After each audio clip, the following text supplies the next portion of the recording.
नमस्कार, आप देख रहे हैं खबर दिन भर। देसी खबर वाला झारखंड पर रोज सुबह 6 बजे आने वाला आपका खास कार्यक्रम, जहां आपको मिलती है झारखंड की बीते 24 घंटे की सबसे जरूरी और काम की खबरें, आसान भाषा और देसी अंदाज में। तो चलिए बढ़ते हैं आगे और जानते हैं आज की बड़ी और महत्वपूर्ण खबरें। रांची में चला बड़ा अतिक्रमण हटाओ अभियान, लालपुर से कोकर तक कार्रवाई। रांची नगर निगम, ट्रैफिक पुलिस और जिला प्रशासन की संयुक्त टीम ने शनिवार 28 जून को लालपुर चौक से कोकर रोड तक बड़े पैमाने पर अतिक्रमण हटाओ अभियान चलाया। सुबह से ही टीम मौके पर पहुंच गई थी और अभियान की शुरुआत लालपुर चौक से की गई। सड़क किनारे ठेले, गुमटी, घुमचे, अवैध दुकानें और नाली पर बने ढांचे जेसीबी से हटाए गए। जो दुकानदार नाली पर तख्त या टीन शेड लगाकर अवैध रूप से दुकान चला रहे थे, उन्हें पहले चेतावनी दी गई। जो निर्देश के बाद भी नहीं माने, उनकी दुकानें और ठेले मौके पर ही तोड़ दिए गए। प्रशासन ने स्पष्ट किया कि भविष्य में दोबारा अतिक्रमण करने पर सख्त कार्रवाई की जाएगी और जुर्माना भी वसूला जाएगा। अभियान के दौरान ट्रैफिक व्यवस्था को भी दुरुस्त किया गया और फुटपाथ को आम लोगों के चलने लायक बनाया गया। झारखंड कोलियरी मजदूर यूनियन का 8वां महाधिवेशन आयोजित, सीएम ने ऑनलाइन किया संबोधन। रांची स्थित सीएम पीडीआई रविंद्र भवन में शनिवार को झारखंड कोलियरी मजदूर यूनियन का 8वां केंद्रीय महाधिवेशन आयोजित हुआ। मुख्यमंत्री हेमंत सोरेन दिल्ली से ऑनलाइन जुड़कर कार्यक्रम में शामिल हुए और यूनियन प्रतिनिधियों को संबोधित किया। वे गुरुजी शिबू सोरेन के स्वास्थ्य कारणों से दिल्ली में हैं। इस कारण वह कार्यक्रम में शारीरिक रूप से शामिल नहीं हो सके। मुख्यमंत्री ने कहा कि राज्य सरकार आदिवासी, मूलवासी, श्रमिक और विस्थापितों को उनका हक दिलाने के लिए प्रतिबद्ध है और लगातार प्रयास कर रही है। यह महाधिवेशन यूनियन की केंद्रीय कार्य समिति की 11 जून को हुई बैठक में घोषित किया गया था। उद्घाटन 28 जून को सुबह ध्वजारोहण और प्रतिनिधि पंजीकरण से हुआ। कार्यक्रम से पहले संगठनात्मक बदलाव किए गए। सभी शाखा, परियोजना, कोलियरी, क्षेत्रीय व जोनल कमेटियां भंग कर दी गई और सीसीएल, बीसीएल, ईसीएल के लिए नए संयोजक मंडल का गठन किया गया। चंपाई सोरेन ने भोगनाडीह में हूल दिवस मनाने का ऐलान किया। आदिवासी अस्तित्व पर जताई चिंता। झारखंड के पूर्व मुख्यमंत्री चंपाई सोरेन ने एक्स पर पोस्ट कर इस बार हूल दिवस भोगनाडीह में मनाने की घोषणा की है।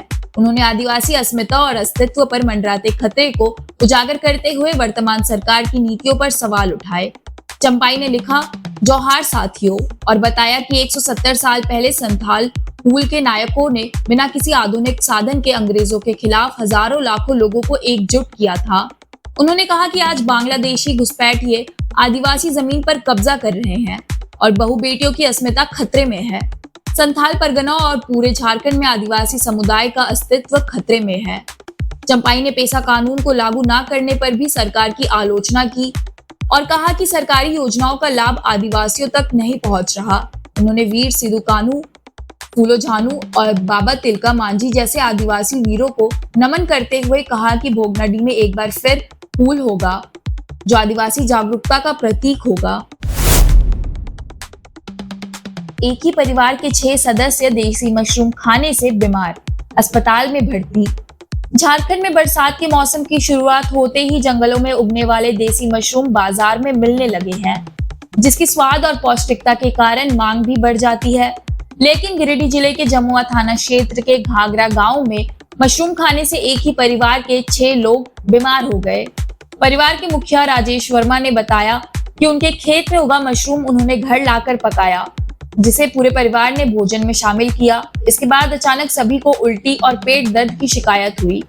गंभीर स्थिति देख उन्हें गिरिडीह सदर अस्पताल में भर्ती कराया गया। डॉक्टर पंकज प्रसाद वर्मा ने इस घटना को फूड पॉइजनिंग बताया और बरसात के मौसम में जंगल के खाद्य पदार्थों के बिना जांचे परखे खाने से बचने की सलाह दी।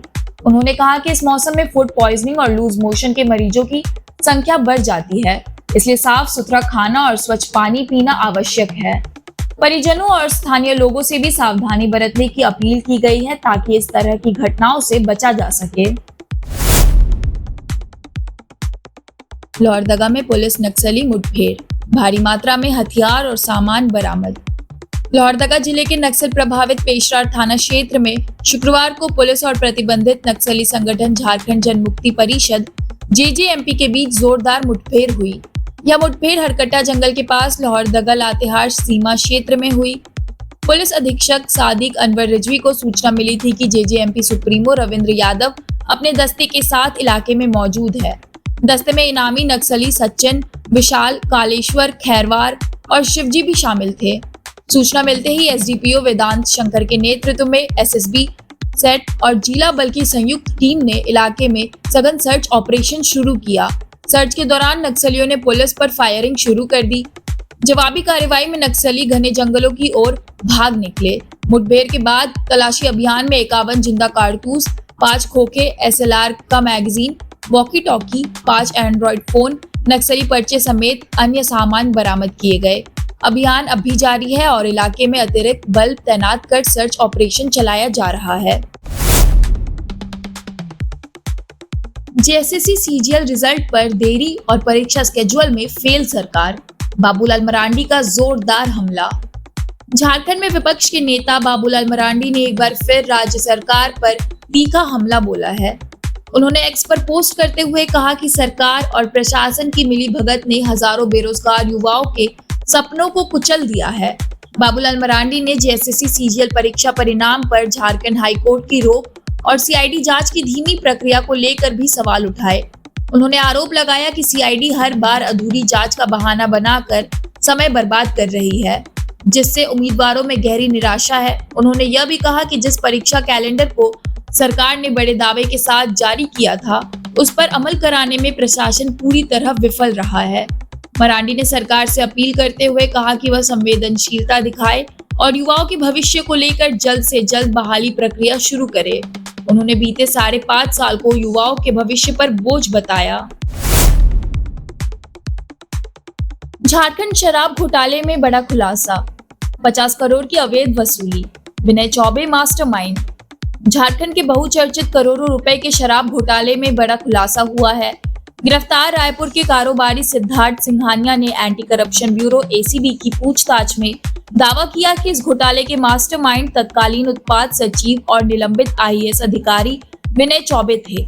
सिंघानिया के अनुसार विनय चौबे के नेतृत्व में छत्तीसगढ़ मॉडल की झारखंड में लागू किया गया, जिसमें अरुणपति त्रिपाठी ने भी बड़ी भूमिका निभाई। त्रिपाठी को सीएसएमएससीएल के जरिए सलाहकार नियुक्त किया गया था। FL10 थोक लाइसेंस नीति के जरिए खास एजेंसियों को फायदा पहुंचाया गया और शराब के हर कार्टन पर 300 से 600 रुपए तक की अवैध वसूली हुई, जिससे करीब 40 से 50 करोड़ रुपए विनय चौबे तक पहुंचे। प्लेसमेंट एजेंसियों के जरिए टेंडर में हेरफेर और शराब दुकानों पर एमआरपी से ज्यादा वसूली की गई।